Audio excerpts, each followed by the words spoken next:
Hello. ரொம்ப டேஸ்டான அதே சமயம் சத்துக்கள் நிறைஞ்ச ஹெல்த்தியான சாமை பொங்கல் எப்படி செய்யலான்னு பார்க்கலாங்க. இன்றைக்கி காலையில் டிஃபனுக்கு சாமை பொங்கல் தான் செஞ்சுருந்தேன். சூடாக சாப்பிடும்போது சாஃப்டாக அவ்வளோ டேஸ்ட்டாக வந்துச்சுங்க. வாங்க எப்படி செய்கிறதுன்னு பார்க்கலாம்.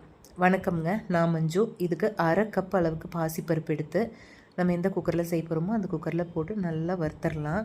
கலர் மாற வேண்டாம், ஆனால் ஒரு நல்ல வாசனை வரும், பருப்போட வாசனை.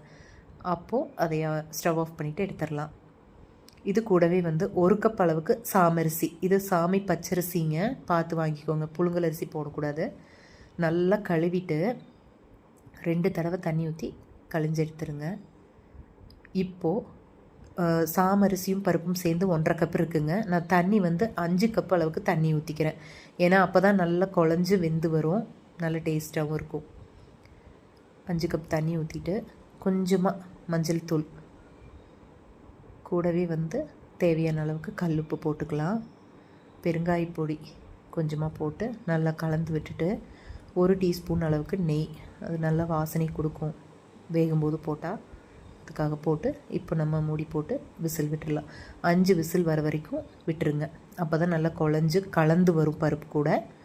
நல்லா ஸ்டீம் ரிலீஸ் ஆகட்டும். அதுக்குள்ளே ஒரு வானலியில் ஆயில் 3 டேபிள் ஸ்பூன் அளவுக்கு, நெய் 3 டேபிள் ஸ்பூன் அளவுக்கு விட்டுக்கிறேன். நல்லா சூடானதும் உங்களுக்கு தேவைன்னா முழுசாகவே நெய் போட்டுக்கோங்க. நான் 2 கலந்து போடுறேன்.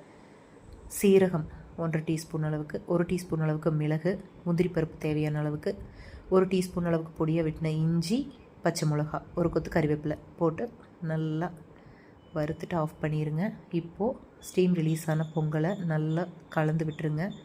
உப்பு செக் பண்ணிவிட்டு போட்டுக்கலாம். நம்ம வறுத்து வச்சுருந்த பொருள் எல்லாத்தையும் போட்டு நல்லா கலந்து விட்டுருங்க.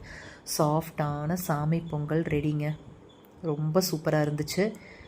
அப்படியே வலிக்கிட்டு விழுகுது கரண்டியிலேருந்து. சாம்பார் கூட செம்ம காம்பினேஷனுங்க, அவ்வளோ டேஸ்ட்டாக இருந்துச்சு. நீங்கள் தேங்காய் சட்னி கூட வச்சு சாப்பிட்லாம். டேஸ்ட்டும் ரொம்பவே சூப்பராக இருந்துச்சுங்க. அப்புறம் என்ன, மண் சமையலை சப்ஸ்கிரைப் பண்ணிவிட்டு லைக் பண்ணி ஷேர் பண்ணுங்கள். தேங்க்யூ.